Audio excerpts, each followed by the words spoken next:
Hello, hello, hello. We are back for another Trailblazer chat at the Procurement Games Podcast and Open Conversation. My name is Arlen Pingle, CEO of Mackey Company, and your host for this podcast.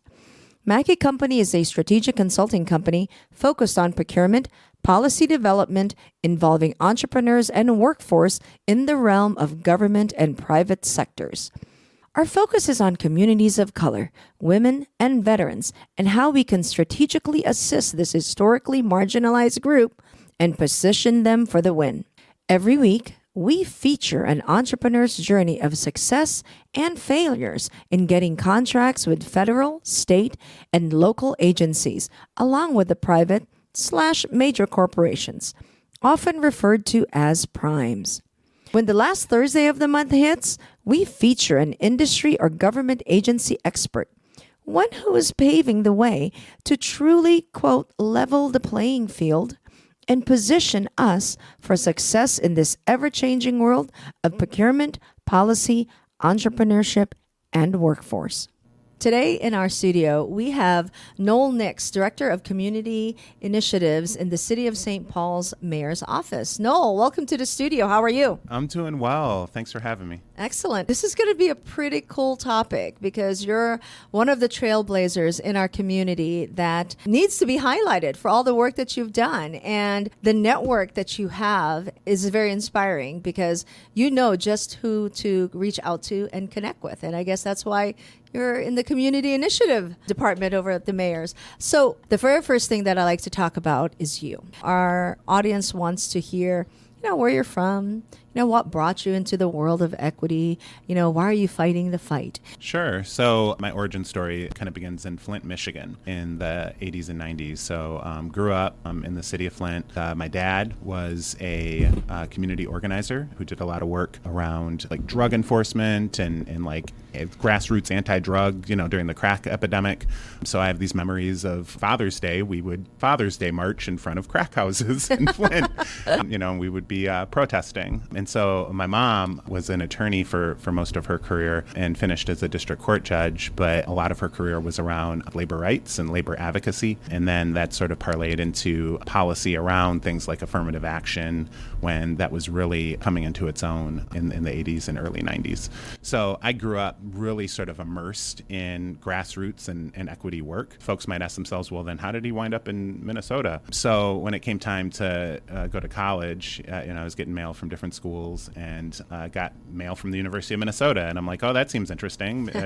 But we didn't necessarily have the resources for me to go do the visit thing that everyone does now, where it's like, oh, you go and you check it out and you talk to folks. And so I basically applied, I got in, I enrolled, and I showed up for orientation at 18. That was like never set foot. I think like the movie Fargo had been my only exposure to Minnesota. Really sort of focused my career on business at that point. So studied business in undergrad, worked very briefly in corporate, recognized that I wanted to take my career in a different direction. So worked in residential property management for a number of years. And that was in the early 2000s. So right around the time of the foreclosure crisis and kind of watching all of that. So that led me to pursue a master's in urban and regional planning with a focus on housing and community development. Had an opportunity through different internships and different courses to really have my eyes open to all the different profits and community efforts that go into really trying to just create doors to opportunity in all kinds of different ways. That really sort of just set the North Star for my career, this field, community development, right? Sure. Which is all about,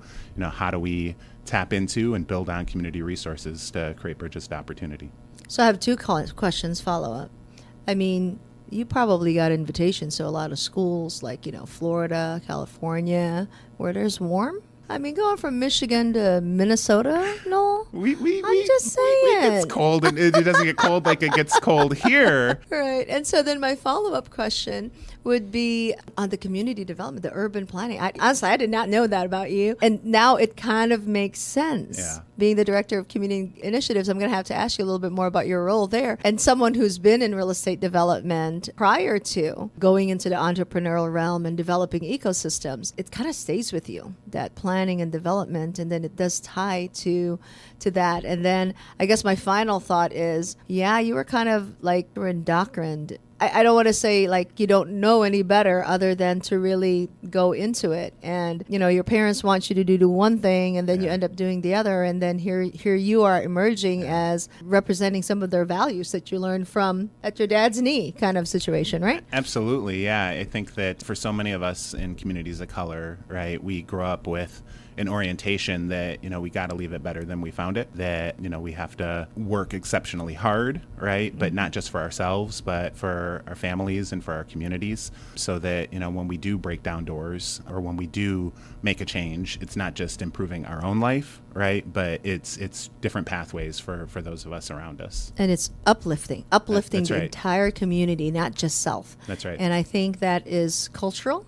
Right, for the most part, and we know to nurture. I think that's what it is, and sometimes that's a challenge for communities of color because we get so caught up at nurturing and so caught up at helping everyone, and good, bad, or indifferent. Sometimes we also have to focus on ourselves to improve us inside and then expand and then grow. So tell me a little bit about your role as the Director of Community Initiatives. So what that essentially means, right, is that I am one of the folks who helps the mayor and our team in the mayor's office and at the city of St. Paul think about what it looks like to have community voice at the table as we're policy making. The motto, the North Star for Carter administration is building a city that works for all of us. And sort of the corollary to that the mayor always states is that means all of us are going to have to do the work. So, my job is to say, how do we create opportunities for folks to share in the work of driving our city forward? One of my principal jobs is to recruit and facilitate recommendations to the mayor around our boards and commissions.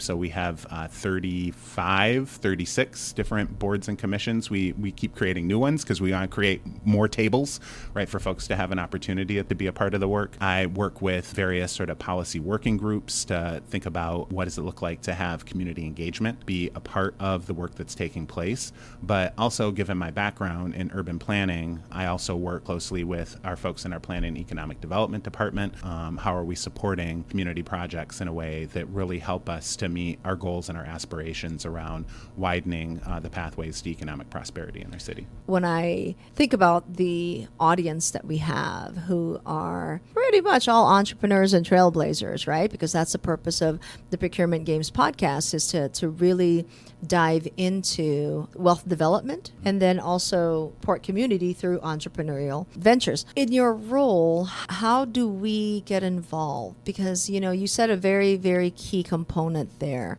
is you're responsible for making sure that we have more tables available to us. That's a powerful statement because most of the time we are simply talk about being at the table.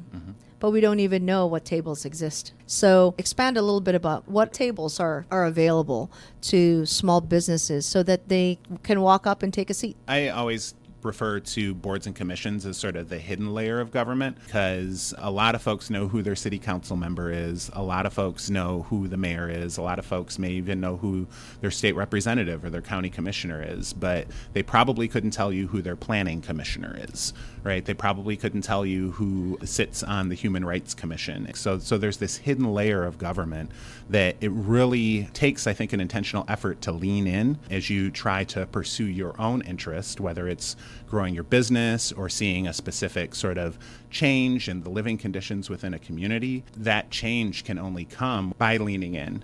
So in terms of the different tables that are available, really almost a board or commission for just about anything, right? So if you're interested in environmental policy, right, direct investment in businesses, we have a board for that.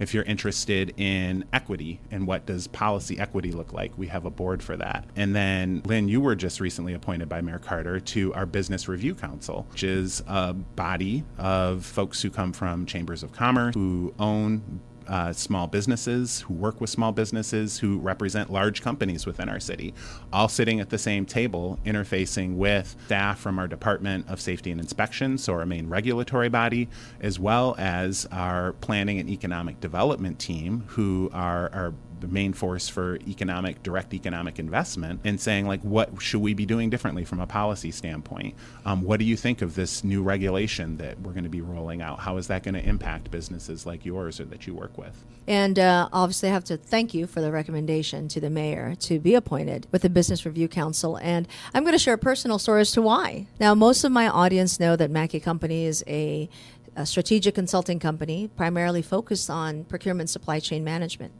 I work with a lot of entrepreneurs and I hear the stories, Noel. And as a policy writer, as an advocate, I look at how can I mitigate some of these challenges and bring it to light. How can we create solutions that matter? How can we create policies written specifically for race, gender, conscious contracting? So, in reviewing what the Business Review Council does and listening to how the committee operates, I thought I could influence this. I need to influence this because that's one of the ways, perhaps one of the only ways that I can really assist. And since I know the challenges based on what we've heard in multiple podcasts, what I hear interacting with community, it made sense. Understanding and having the knowledge, I'm like, yeah, I want that seat at the table. So that's my personal story as to why I thought, man, let me see what changes and what improvements really, because some of the policies work, right? What improvements can be made to help our community elevate it. And there's others, right? There's other, you said 35, 36 and growing. Let's pierce the veil and say, how do we get that seat at the table? Mm-hmm. Is it by invitation? Is there an application that we have to go through? Yep. So in terms of getting a better understanding of the boards and commissions within the city of St. Paul or within the community where you live or where you work, it's usually as easy as just visiting the city's website. So for St. Paul, it's stpaul.gov, stpaul.gov. Link at the top, get involved. Another link under that, boards and commissions. A list will magically appear of all these different opportunities. Reaching out to the person in the mayor's office or a council office who is in charge of constituent services or in charge of appointments is a good way to begin to try to understand, okay, like what are all these different tables about? Because the thing is, it's like, it's all about relationships at the end. The front door, is that website, but the relationship building starts with reaching out and saying like, hey, like what does the Business Review Council do? Or, hey, I'm really interested in, the conversation around public safety for businesses in our community, or, access to, procurement and how do we improve procurement? Where can I plug in and be a part of that conversation?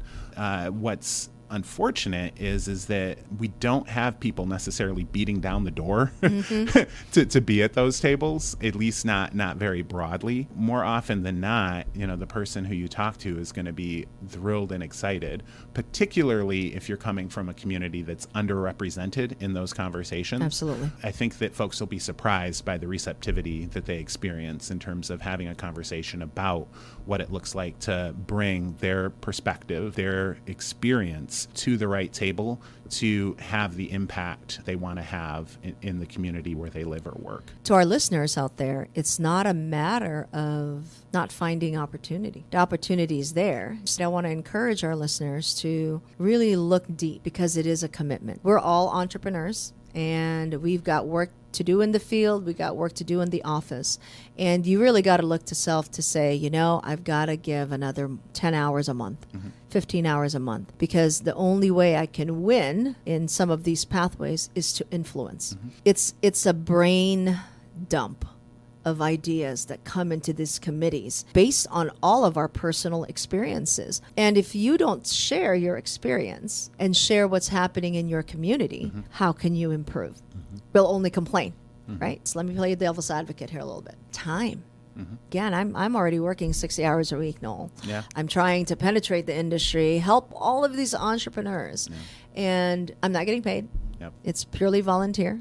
So the biggest hindrance for me is I don't want to sit at a 3-hour meeting and not walk out with some action item. How are the committees? How is the city ensuring that when I sit at the Business Review Council, that our voices will be heard? Show me that path that says, what I'm doing is actually going to end up in the mayor's desk, once a month, once a quarter, once a year. And he gets to see the endeavors, all of these committees. What's the end game? I think that that's a really important question. I think that the thing that can get frustrating in policy work, because essentially what you're doing is you're stepping up to the policy table and trying to make sure that policy is informed by your experience, the experience of others like you, and the practice of business so that it's more effective and it creates bridges and not barriers. That takes time. I unfortunately can't guarantee that anyone who's appointed is going to leave every single meeting feeling like they've taken 2 steps forward. Sure. Right? I think that the line that's almost cliche, but it's so true, right, from Dr. Martin Luther King, that the arc of history is long, but it bends towards justice, right? And then sort of the Obama amendment that it bends towards justice because folks pull on it. That doesn't happen in one meeting, sure. Right? The arc of history does not change in one meeting. Absolutely. But through diligent and consistently showing up, right, building strong and effective relationships with city staff, policymaking staff, elected officials, right? Somehow, some way, there's that breakthrough moment. The metaphor I like to use is that, seismologists talk about the fact that when an earthquake happens, feels like the earth has shifted suddenly, but leading up to that, there have been small, imperceptible moves that the earth has been making, sure. that lead to a point where suddenly there's a dramatic movement that shakes the world, right? But that moment doesn't come out of the blue, right? Yeah. It comes over the course of time. Absolutely. Right? And so it's the same way with policy change. Well, and that's the commitment. The individual's got to find it in their heart to become a servant leader. And being a servant leader is about the bigger picture, the idea that eventually the work that you invested in and the time, the generation of ideas, the brain dump will result to something positive.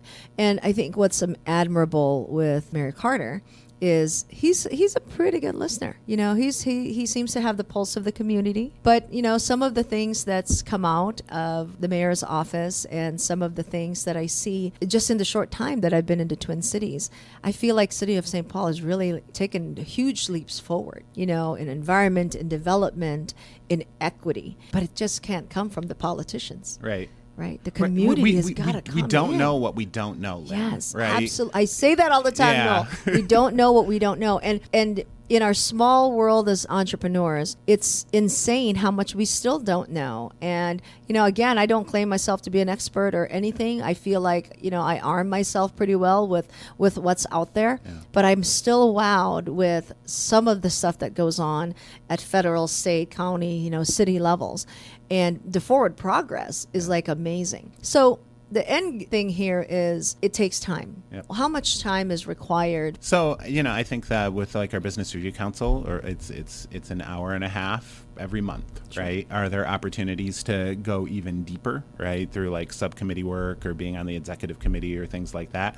Absolutely, right? So I think it's measuring beyond sort of the basic commitment. How much more additional time, are you able to lend to the work? But I think that what motivates me in the work, and what I think motivates a lot of folks who serve on a board or commission, is I think a very keen understanding of what their own interest is, mm-hmm. and how that interfaces with the policy space, and a desire to move beyond just trying to beat the odds, but trying to change the odds, sure. Right, when sure. it comes to what's happening in our community. And so for many boards and commissions, it's just a few hours a month, right? Now, I know that we all get nickeled and dimed on our time, and it's sure. well, if I have 500 things that only take a few hours a month, then I'd suddenly, have all the time. Exactly. I'd be at the spa every day. Exactly, right? So I think that's why it is about, understanding what you bring to the table and the change that you want to make, and in investing that little bit of time consistently over an extended period of time, right? So that we can kind of shift the rudder of policy in the direction we want to see it go. And I like the fact that you added, what are you bringing in and what change do you want? right? Because that's the slow topic. I mean, again, as the rookie coming into the BRC, I have to hold myself back a little bit because I don't want to jump the gun. I want to hear what everybody's ideas and solutions are, because I do have my own ideas, walking in. And I think I told you, this is going to be my banner, Noel. I'm going to go after procurement. Yep. I'm going to go after streamlining the construction process, the permits.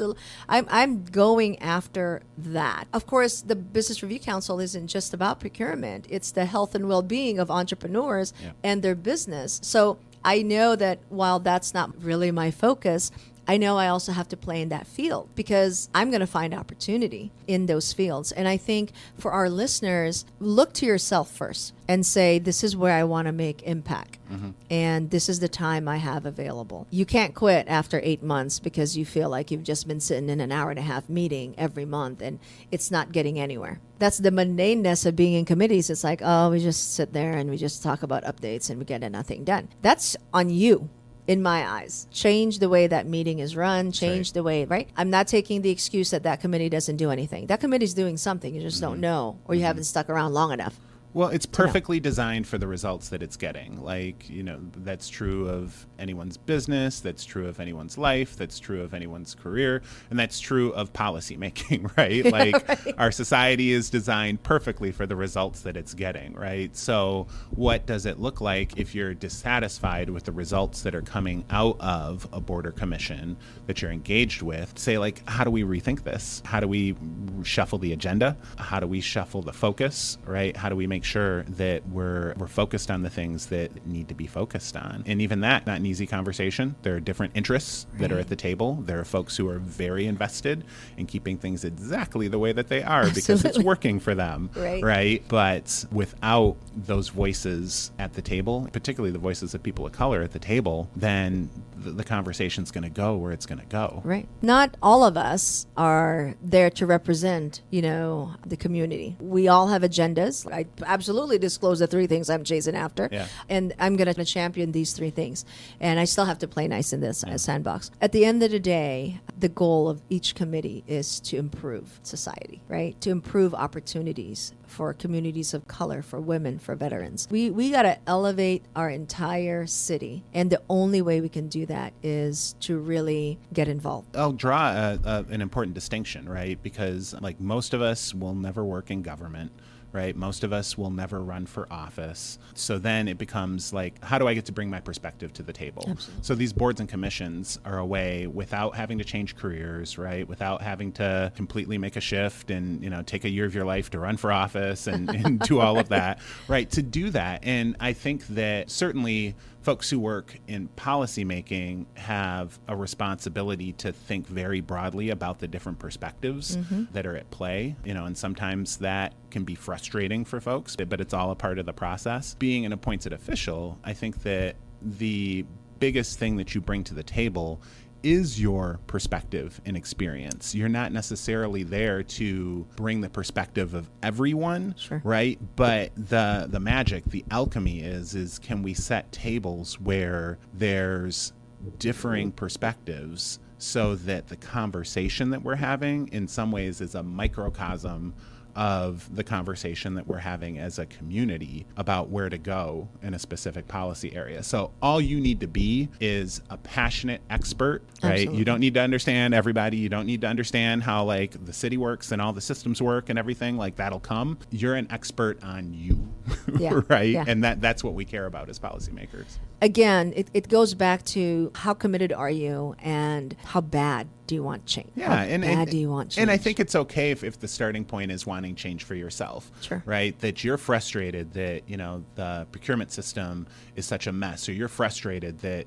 there's just not the access to capital, right, for your business. And so it's like, okay, where do I need to be at? Who do I need to talk to about this, right? And in advocating for yourself, right? You're advocating for others. Exactly. Yeah, absolutely. So let me pivot a little bit here because we've issued out the invitation. The table is set. You just got to pick up the phone and have a conversation to find out which table you can sit in. because there's plenty, and the city continues to create this. Now let's talk about the industry itself. We talked about getting involved, and whether that's you didn't know what you didn't know where to go. Let this podcast serve as information about the city. Will be on our website, procurementgames.org. So we're going to take that excuse away. But there's other factors in the city, in departments, in agencies that is truly affecting communities of color. So I look at it as what's lacking? What is lacking through your lenses that the city could be doing to help elevate communities of color and women and veterans so that we can get into the mode of improving? Yeah, as a trained urban planner, right? Like I think of everything as a system, and look for the interrelationships between things. And so, we know that a major barrier to economic opportunity within our city is access to capital. We have several boards and commissions that are focused on what does it look like to have access to capital. Specifically, we call our neighborhood STAR board, and STAR stands for Sales Tax Revitalization Program. So a half cent of the sales tax that you pay within the city of St. Paul goes into one of two funds, one to fund cultural activities within the city, and the other to invest in businesses. We have a board of folks, of business owners, community members, others who are just interested in that area, who say, okay, like how are we going to take this like $1 million to $1.5 million pool of funds, right, that we've collected in sales tax and invest that in businesses? But we know that in and of itself isn't enough, right? Sure. So what does it look like to continually close that gap as a city when it comes to access to capital? Another thing is just regulation and the unintended consequences of regulation. Local municipalities have a responsibility to ensure that businesses are operated in a way that's safe and meets a certain standard, but the ways in which we set those standards and the ways in which we enforce those standards can have unintended consequences in terms of creating barriers for especially small businesses and undercapitalized businesses to actually be able to conduct business and operate profitably. Right. And so that's another piece where it's like, good intentions rub up against, right, unintended consequences. Another challenge, I think, is just really getting our arms around the diversity of our community and understanding how that can be an asset and an economic competitive advantage. So Mayor Carter oftentimes talks about the fact that he went to business school like I did for undergrad. And, when you say the word equity, that's a money word in business, right? You're talking about money. That's right. That's so when we're talking about community equity, societal equity, right, within our city, what does that mean in terms of economic opportunity, and how do we lean into the fact that we have like all of these like African businesses and Vietnamese businesses and Hmong businesses and right, you name it, and we just have this incredible cultural landscape. Like, how do we leverage that? Right. Well, right? And what are we doing to assist them so that we can elevate, right? Exactly. And that's the passion for me, right? That's like, I want to get in and figure out how we can push that needle through. But it's not a problem, it's an asset, right? Asset. And oftentimes we approach it, right? So it's like, well, we have this policy problem that, like we have all these businesses and da-da-da-da-da. And they're like, yes, you have all these businesses, what right? Can we do with them? And all these entrepreneurs, right? And how do we partner with them? How do we support them? How do we, right? The challenge is continually shifting the mindset and the orientation of government. Yeah. I talk about positioning a lot. Be in a position of influence, because we are relevant in influencing and being recognized. It's like, here we are, we have some solutions in mind, and I think we can help you leverage us. We're beyond handouts. Yeah. It's the hand up situation when we think about entrepreneurship. And if I can walk alongside Noel Nix in solutions that leverages us as a community of color, as a small business, women and veterans, I'm going to win. But if we take the stance, as is common in a lot of industries, as is common in a lot of communities, Noel, we're just going to leave that alone, and I'm just going to do me. Yeah, doing me is awesome. I'm not even going to front that. Doing me is awesome. But the more work we do together, the more money we're going to make, the more economic stimulus is going to happen. Yeah. We're going to buy from people within our community, and we raise City of St. Paul. Yep. We have that power because, like you said, we are an asset. We are the equity that's driving. We turn over taxes. Right. Right? And I got to go back to the STAR grant. Half a penny, right? Yep. Half a penny goes into this fund. And because of all of our money that we've paid in sales taxes in the city of St. Paul, we raised $1.5 million Yeah. to give back Yep. to those businesses that are struggling, or not even just struggling, just need to elevate the next step for them. Exactly. Just need a little access to a little bit more capital, right, Yes. to meet that budget, to do bridge. to do a kitchen build out, acquire a larger space, to make some exterior improvements, right, to improve just security around, like So these much. probably like small projects, but if you're a business owner, right, it's huge. A It's the 5,000, next step. yeah, 5,000 security camera system to keep my square box safe. Yep. It's $5,000 I can turn in inventory. So if I can go into this grant and get that $5,000, that's awesome. This is for community by community kind That's of right. situation, That's right? right. And that's what's awesome. And again, to our listeners, if you are in the city of St. Paul and you are, struggling and you just need some capital improvement for your interior to give you that next level, STAR grant program. I'm assuming there's a cycle of grants. It doesn't happen So every year. it's an annual cycle. There's one grant cycle with our Economic Development Fund. Our Cultural Fund, there's usually 2 grant cycles per year. And listen, I think it's a no-brainer in terms of the Economic Development Fund. But with the Cultural Fund, like, what does it look like as a business to partner with like a culturally based organization that does like performing arts or visual arts or something like that? Again, we'll have the links for all of our audience and all of our listeners. Let me pivot a little bit. What has the city done to intentionally find us? What is your community engagement? Again, I go back to relationships first. Folks, we got to build relationships. It's part of the 4 pillars that we talk about in business. But if I don't have a relationship, how do you find me? So we have, as an administration, under Mayor Carter's leadership, really tried to open the doors in different ways to building those relationships and being a part of the conversation. So one thing that we've done every single year since the beginning of the administration back in 2018 is have these like budget conversations, right? So if you're interested in the conversation about how are we slicing up the multi-million-dollar pie that is the city budget, right? And how are we investing it? We set these tables and we do this thing called the budget game, right, where it's like a simulation of the city budget, and it's sitting down and talking with neighbors, right, and talking with city staff about, okay, these are the different priorities that we should be pursuing in order to get better outcomes within our city. And so that happens before the mayor writes his proposed budget, right? So as he's meeting with different department directors and talking about new initiatives or how to sustain things, we're having these community conversations. And before COVID, and hopefully once we're through COVID, we would have them at like local businesses. Awesome. Right? And so like So we could coffee host one shops here. and restaurants Yeah, offices, right? Because it's about being in community space, not necessarily coming downtown to have a conversation, Sure. right? I think that anytime there's sort of like a major sort of policy push in the city. So one thing that we're in the process of doing right now is setting up an Office of Neighborhood Safety.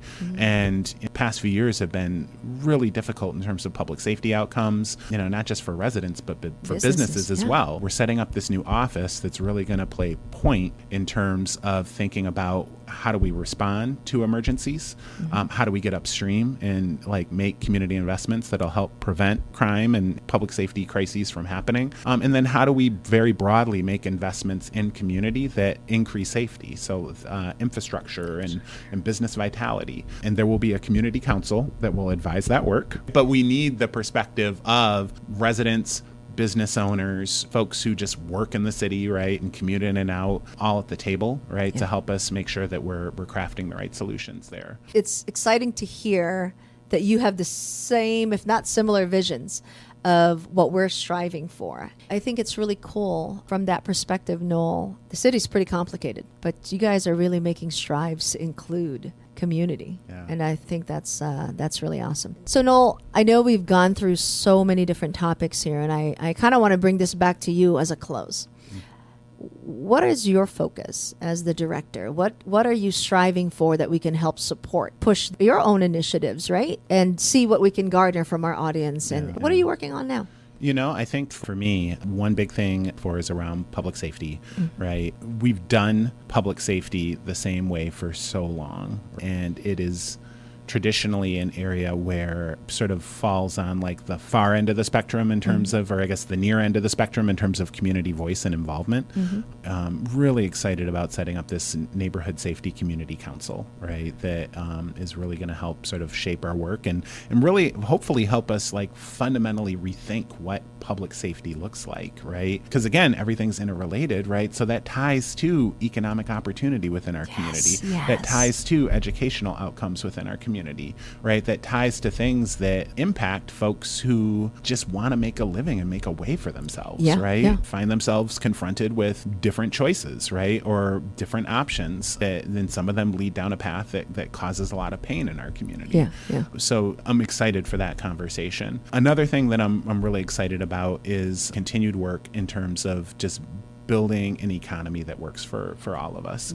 I think for me, the vision, the goal is what does it look like for every community within our city to feel a sense of economic self-determination, right? Where, there's access to resources, there's a pathway, right, to building what it is that you want to build, right? Whether it's being a sole proprietorship, right, and just being your own boss, right, or being the next Google. Yeah, exactly. You took the words out of my mouth, like building the next 3M or like the next Mortensen or whatever it is, right? What does that look like? Where you don't have to have gone to the right school and struggling through the right process, pushing through right, things, and it always takes work, right? But there's a saying, right? Like, that gets said a lot in progressive politics. We all do better when we all do better. So, what does it look like to build that society where we're all doing better? Sure. At the end of the day, we're all doing better.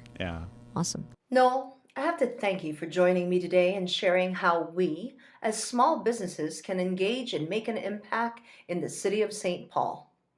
We talked a lot about leaning in to influence change, and more often than not, we, as small businesses, do not necessarily know how to be invited to that seat at the table. Our podcast today is a clear invitation to the City of St. Paul's 35-plus council and committee tables, and it is time we take that seat to influence change. Folks, the door is open. The invitation has been issued. Now it's time for us to go. I get excited when I hear how the system is changing to position us for the win. These conversations with trailblazers and entrepreneurs mingle so well, and our podcast has served as a platform of real talk and thought sharing to combine for solutions that improves the procurement system. Next week, we have another entrepreneur who will share her story of being in the HR realm and how she overcame the challenges of how things are done in the industry. Finally, that low-hanging fruit is still there for the taking, but always remember to look up, because the rest of the tree is filled with ripening opportunities. Until next time.